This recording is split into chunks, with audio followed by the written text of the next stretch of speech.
Well, hello, Montana's own scholars.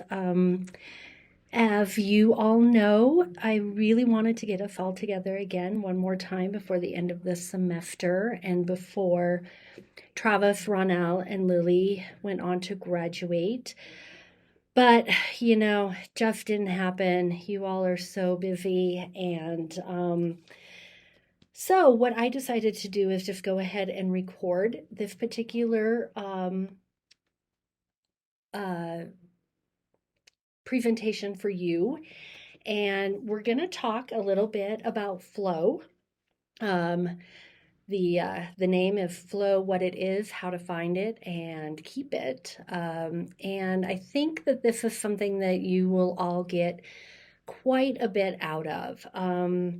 It's a great subject, and I feel like it's a really terrific subject to talk a little bit about before you all scatter for all the different things that you'll be doing in the next 3 or 4 months. Many of you are taking classes, getting ready for your master's, getting ready for your internships, working. Hopefully, you're also going to take some time to just relax and enjoy yourself and be with friends and be with family. Um, so I think that this flow topic is a really good time. Is it's very timely, and I think that you're going to see why once we start getting into it. So let's go ahead and get into it, and let's talk a little bit about flow. And first of all, I don't know how many of you are familiar with this particular book, um, but flow as a concept was popularized by Mihaly. Let me see if I can get this right. Csikszentmihalyi. Uh, he is a positive psychology researcher, and he wrote this book, Flow, The Psychology of Optimal Experience. And it was originally published in 1990. So it is, about 30 years old. But they did put out a new edition, and the cover that you're looking at on this slide is the new edition. And that was put out in 2008. And if you are interested in this book, you can get it on Amazon. You can get a new copy for less than $10. You can get a used copy for around $2. So definitely, if what we talk about in the next half hour or so intrigues you, definitely hop on Amazon and get a copy of this book, because we're not even going to scratch the surface of flow. And this book does a really nice job of really getting in there in detail and unpacking all of the different aspects of it. So let's go ahead and start. So basically, when we talk about flow, we are going to talk about this flow model here. It's a very famous model, and we'll talk about that more in a minute. But let's go ahead and just talk a little bit about what flow is and how people experience flow. And so some of the ways that people describe flow is just absolute total engagement in what they're doing, how they're feeling, just that feeling that time has just stopped, and you are so deeply immersed in what you're doing, and you're totally engaged in that particular activity. And one of the things is flow is capable of happening during almost any physical or mental activity. You don't need to be doing something amazing. You don't need to be, on vacation. You don't need to be, doing those once in a lifetime things to be experiencing flow. It can happen at any time, at any place during the day. And that's one of the things we're going to talk about in a little bit, is how you can recognize that and how you can make sure that when you do recognize it, you can replicate that so that you spend more of your life in a state of flow. And a lot of people actually say that this is play for adults. is what a lot of people like to say, which is kind of a fun way of looking at it because it is um, uh, just being engaged. Remember when you were, 5 years old and you were running around in some field with your best friend. Um, remember how you felt and what you were thinking at that particular time. And that is hopefully what, as adults, we can replicate with flow. And so people in flow say, number one, that they report that it's a complete involvement in an activity. And we'll talk a little bit more about that. And you'll see that in the short little video that we have coming up. And a sense of ecstasy or euphoria. Flow is not about feeling bad. Flow is about feeling good. And that is why you seek it out and you want to have that particular feeling in your life as much as you possibly can. And it is a great inner clarity, and you know just what to do and how to do it. And we'll talk a little bit more about that when we talk about the flow model here, about that clarity that you get when you have high challenge and high skill. And then some people say that it's just total calm and peace, while other people say that when they're in flow, they're in, their blood is rushing, it's pumping. So it could also be a very calming experience. It can also be a very aroused experience. So let's go ahead and look at this fun little video. And I found this, it's only about 5 minutes, but it's a great video for giving you a real good sense of what flow is and describing it a little bit to you. And just while you're watching this, be aware that the last couple minutes or so is geared towards how teachers can help students reach flow. But it's terrific information. And so go ahead and watch it thinking about how you can do these things for yourself. The video is talking a little bit about what teachers can do for students. Put yourself in both of those positions and think about what you can do for yourself. And so let's go ahead and take a look at this video. Flow theory in less than 5 minutes, I promise. It was the first game of the 1992 NBA Championship Series. The Portland Trail Blazers were pulling ahead of the Chicago Bulls when Phil Jackson called a timeout.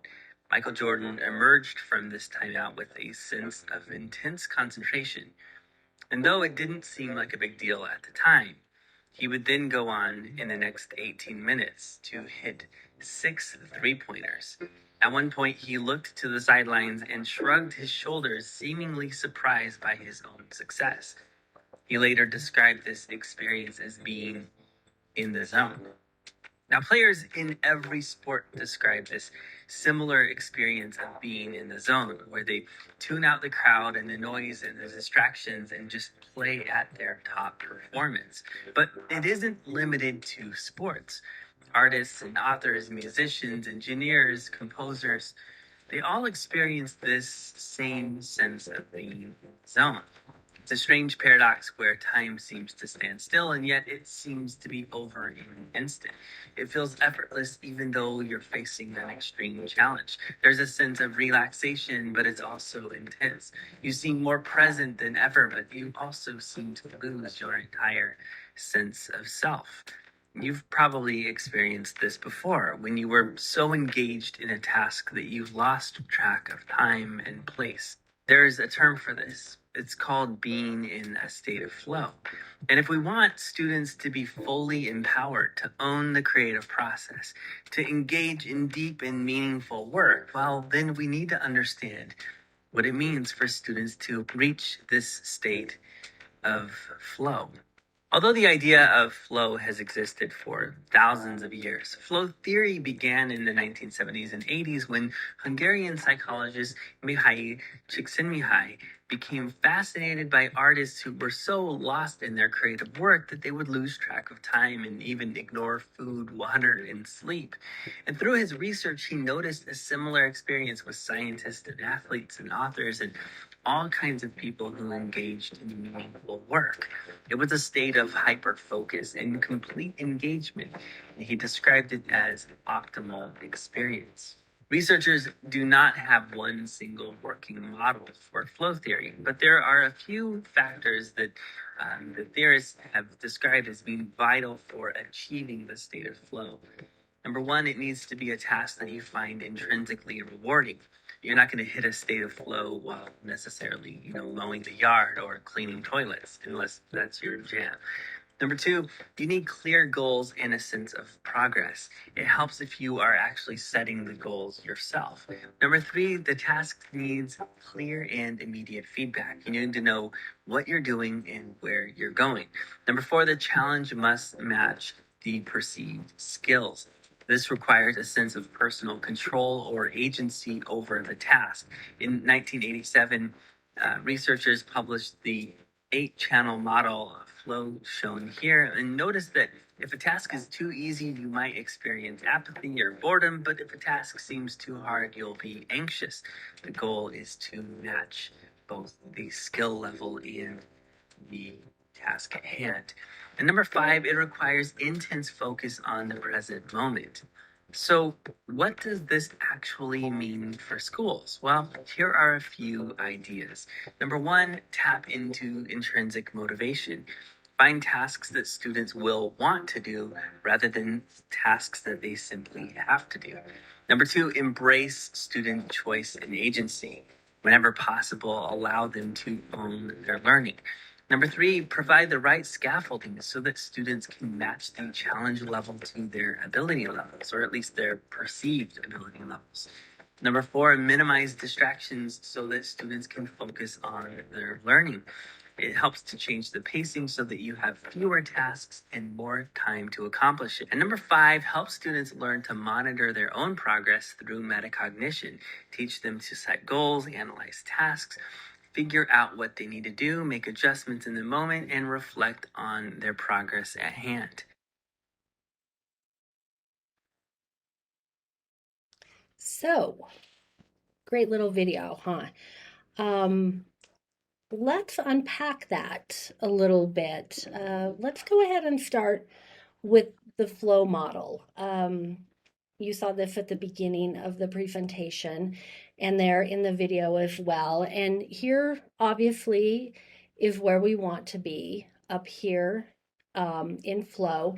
And as you can see, we've got challenge and we've got skill from low to high.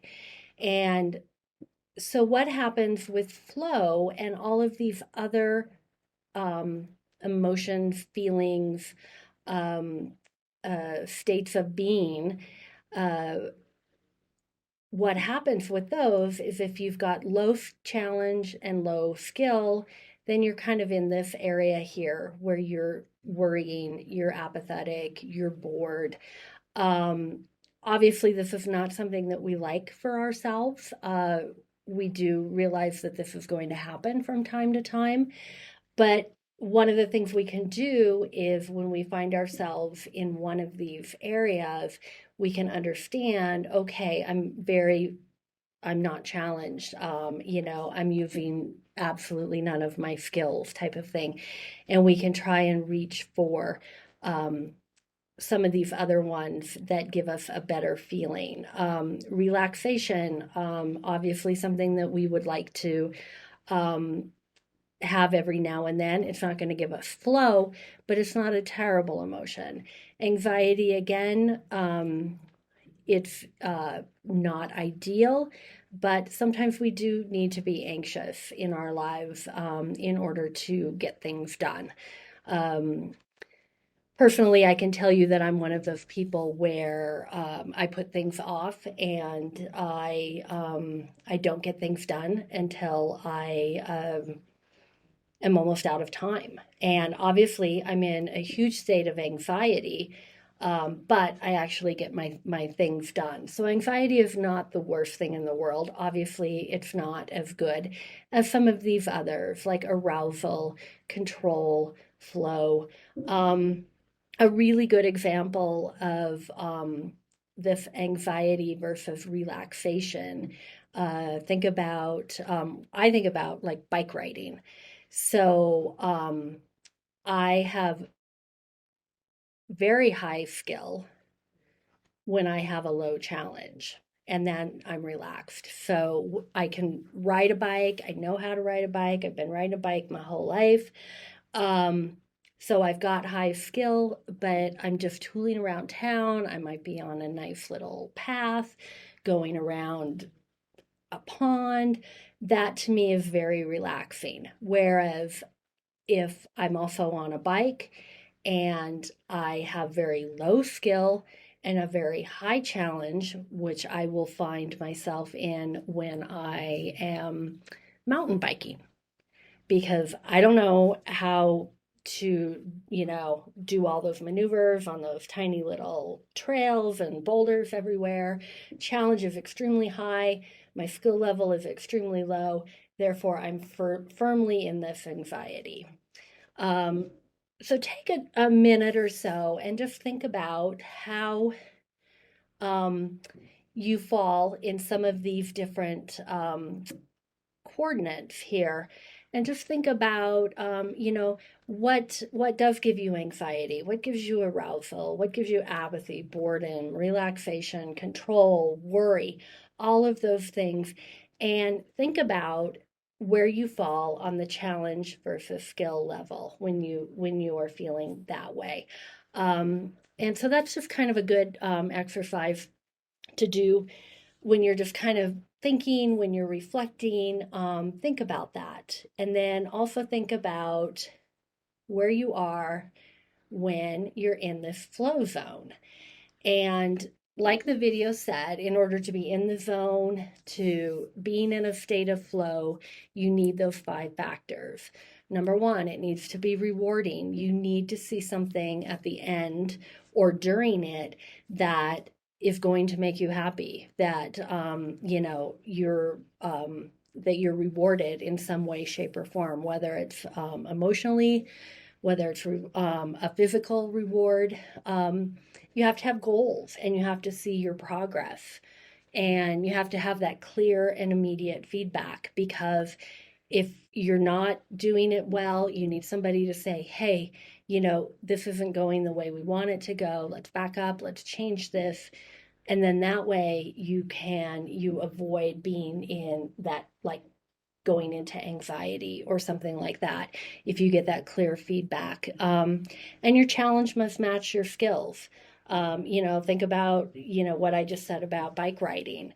It's like where I am sometimes with relaxation, where I am sometimes with anxiety. So maybe when I'm on my bike and I'm in flow, what I want is to, maybe be out in the woods and be enjoying all of that. So I do have this sense of arousal, but I'm not going downhill at 50 miles an hour. I'm just kind of tooling about, maybe doing some gentle hills type of thing. I could see myself reaching flow in that particular instance. And then fifth, that intense focus on the present moment. And that's really important, because what you want to do is, if you're worried about what you look like, if you're worried about how people are perceiving you while you're doing this, you're going to fall into anxiety, or you're going to fall into worry, or you're going to fall into one of these other things, and you're not going to reach that flow. So that is, like I said, really, really, really quick overview of flow. Go back and maybe watch the video again. The video has a lot of great things in there. And maybe go back and watch that again and really pay attention to this A quadrant flow model with the high-low challenge and the high-low skill. And then what we also want to think about too is now that we know a little bit about what flow is, we want to know, how do we get there? And then once we're there, how do we stay there? And so what we need to do is we need to recognize when we are challenged and engaged, and when we are in flow, or we're in arousal or control, or any of these other things. So we want to recognize when we are in flow, and then we also want to recognize when we're not, when we're not challenged and we're not engaged, when we're apathetic, when we're bored, and when we're worried. Because once we recognize that, we can train ourselves to either reach for the flow or to, back off from some of these other things that are going to put us in that bottom rung with the worry and the apathy and the boredom. And one of the things that we have, an amazing tool to help us work through that, is what we call the Good Time Journal. And the Good Time Journal comes from our friends at Designing Your Life, How to Build a Well-Lived and Joyful Life. I've talked about this book many times. I'm actually going to give you a chapter of this book talking about the Good Time Journal. And so let's take a look at the Good Time Journal. It is a really great tool, and something that I think is it's wonderful for reflection, both good and bad. So this is what the Good Time Journal looks like. This is a filled out page, so that we can kind of take a look at this particular person. Was gracious enough to fill this out for the day.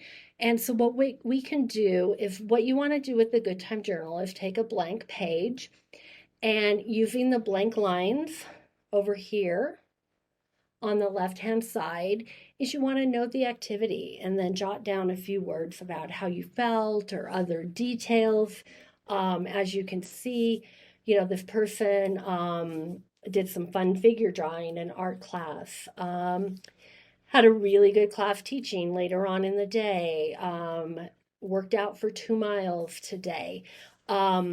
So go ahead and just jot down all the things that you do during the day, big and small, because as we all know, some of the smallest things that we do can lead to, some of them can be lovely and can lead to flow. Others can be really frustrating and can put us back down in that lower left-hand quadrant that we are really trying to avoid. And then over here on the right, you'll see that you've got these 2 gauges. Get my cursor here. You'll see you have the engagement gauge and you've got the energy gauge. And what you want to do is go ahead and note the engagement that you are having in that particular activity from low to high. And really note where flow is. You'll see that flow is right here, halfway between medium and high. And so note that is on there as well. And then note your energy from negative to positive. Not only your energy, but the energy in the room, the energy coming from other people. And you can note that from negative to positive as well. So you'll see here that this particular person, lucky person, actually reached flow twice today, in art class and during office hours. Really felt good, decided to check that box saying that they were in flow. They had high engagement, they had high energy. And then you look at some of the ones that weren't so great. Look at the master's coaching.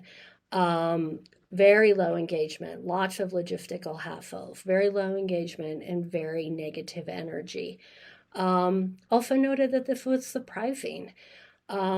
Working out, felt great, had positive energy, felt very smart. doing that workout. Uh, so this journal is a great place for you to jot down um, anything and everything. Um, and then use these gauges to really think seriously about your engagement and your energy. Um, look at this one faculty meeting, very, very low engagement. Um, but then energy, you know, it varies, depending on the topic. And then some of these other things that, date night, high engagement, high energy. Um, so this is a really good place for you to track those daily activities uh, and then later, once you've done that, then we can look at uh, reflecting on those activities. So basically, ideally, you would love to fill out a journal page every day for a few weeks. Um, Not always possible.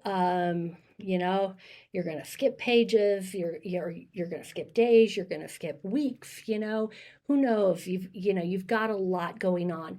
But if you are really interested in looking at flow, looking at your life, trying to add more of this flow to your life, this is just a really great way to do it. And a really great way to do that is to make sure that you do this every day.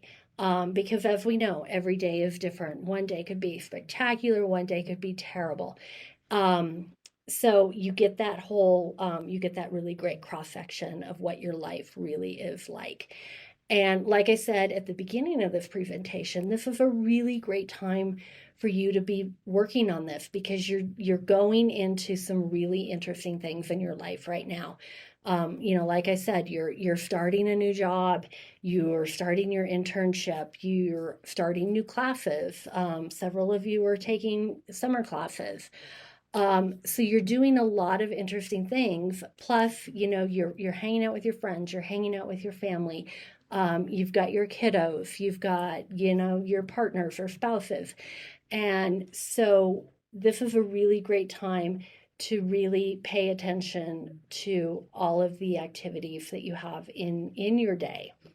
Um, and then what we want to do is just every couple of days, look at your entries and really reflect on them and determine if there's anything, number one, with really low flow that you could either just take out of your daily or weekly schedule, um, and see if there's anything that gives you high flow that you could increase. For instance, this person over here, obviously working out is a really terrific activity for this person. And so maybe they want to do it every day or every other day instead of just every 3 days. Um, and that kind of thing. Maybe they can go to their supervisor and say, you know what? I really enjoy teaching and I really dislike the master's coaching. Is there any way we can, work on this so next semester I'm, you know, not doing the one that I'm really not good at or really don't feel good at, and doing more of what I do feel good at. The other thing you can do by looking at this and taking a look at it on a daily or weekly basis is maybe you can take your low flow activities that you can't get rid of, you just have to do, but maybe you can pair them with a high flow activity.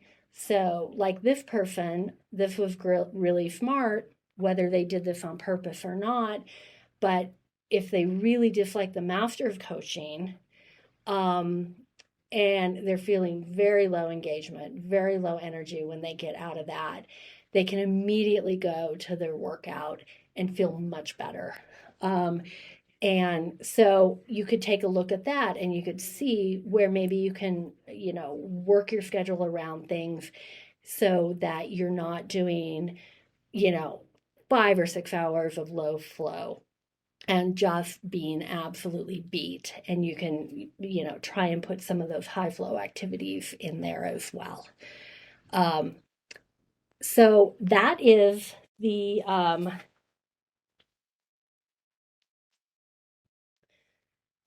journal. And one of the other ways you can reflect on this journal is this is another great trick, and it comes from our friends Bill Burnett and Dale Evans, or Dave Evans, excuse me, from Designing Your Life. And they talk about the AEIOU. And these are just 5 sets of questions that you can ask yourself when you are looking at your journal entries, that will give you even more insight to how you're reaching flow or how you're not reaching flow on any of these activities. And so, A, obviously, is for the activity. So take a look at what you're actually doing. And you can kind of ask yourself, was this a structured activity? Was it unstructured? What was your role in the activity? Were you leading the activity or were you a participant? Maybe you reach flow when you're in charge and you're the one leading the meeting. Maybe you reach flow when you're more of a participant and you can be reflective and be in the learner role instead of the teacher role. So take a look at exactly what it is you're actually doing, and that will give you some insight and reflection onto exactly why you reached flow or why you didn't. E is for environments. So where were you when you did this activity? Were you inside? Were you outside? Were you in a lab? Were you in a classroom? Were you in a bar downtown? Were you in a restaurant? Were you in your own home? All of these things can lead to whether or not you are engaged and enjoying that particular activity. So take a look at your environment. Obviously, if you're reaching flow and you're outdoors all the time when you're reaching flow, this is a great thing to reflect on. Maybe you can do things more outdoors instead of just being indoors all the time. So another layer of looking at of those journal entries. So I is interactions. So what or where were you, or what or who were you interacting with? Um, so think about the people that you're with. Are these new people? Are these familiar people? Are you out networking with people you don't know, which may lead to anxiety? Are you with your coworkers who you do know, which may be more relaxing? Are you with your kids or your spouse or your partner? Look at those interactions and then also look at what you're interacting with. Were you riding your bike? Were you on your computer? Were you playing tennis? Were you fly fishing? All of those things go into this interaction. And as you can see, A, E, I, O, U, they all kind of blend together. So think about that as well. Your interactions are often dealing with your environment. Your interactions are also dealing with the O, which is the next one, objects. So, are you interacting with objects or devices? Are you on your computer? Are you on your phone? A lot of time, people love their phones, people love their computers, but someone like me, I am so miserable when I'm in front of a screen. I would rather be outside. And so I can look at that when I'm thinking about my particular flow. It's like, okay, did I have to interact with technology while I was doing this, which always makes me a little bit unhappy. Um, so, and then U stands for users. And this kind of goes also into interactions, into environments. And so users is like, who else was there and what role did they play? So you can think about, um, you know, were you at work and was your boss there? Sometimes, you're not always comfortable around your boss, but you are comfortable around your coworkers. Were you on a first date with somebody that you've never met before? Or were you, having date night with your long-term partner? All of these different things go into how you're feeling about that particular activity and whether or not you're reaching flow. So, um, so those are a couple of really good tools. I know this is like just a super, like I said, we're not even scratching the surface of flow. Um, but I feel like maybe I've given you a couple of good tools to really reflect on what you're doing and taking those activities during the day and really kind of analyzing them and saying, is this making me happy? Is this making me unhappy? What can I do to either do more of the happy stuff, do less of the unhappy stuff? What can I do? And, these are all those tools, that we've been talking about for the last 4 months. You see how this tool, AEIOU, um, the Happy Times Journal and Flow. This is also, it's working with the things that we've already talked about. It's working with your career readiness competencies. It's working with your strengths and your weaknesses and all of that. So it's just one more piece in the puzzle of you getting to know you a little bit more and then of course going on to the next chapter of your life, which some of you're graduating and you're moving on with all of these great future things, and some of you are going to be right back here in the fall and we'll be able to talk more about this and a lot of other things as well. But I think that is all I have for you right now. um, I am giving you some handouts. I'm giving them to you electronically. And so I will send you this PowerPoint presentation, the flow model. So you have a nice big copy of the flow model. Maybe put that up on your wall. I've got mine in my office. And then I'm going to give you the chapter on the Good Time Journal and the AEIOU from the Designing Your Life book from Bill Burnell and Dave, I keep saying Dale Evans, Dave Evans. And then the blank Good Time Journal page, I'm going to give you that. And so what I'd like you to do is make a copy for each day that you want to journal. Um, or what you can do is come see me at my office and I'll make you as many copies as you like. You don't have to make your own copies. And you all know where I am, downstairs in the sub. You've all been to my office. I'm here all summer, 8 to 5, Monday through Friday. And so come by and see me if you want to talk any more about this. If you want photocopies, I will make you all the photocopies that you can possibly desire.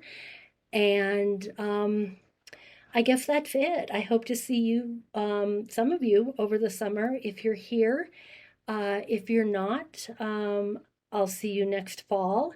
And for those of you who are graduating, I hope you'll stay in touch, and I'll be in touch with you after this week for some other things.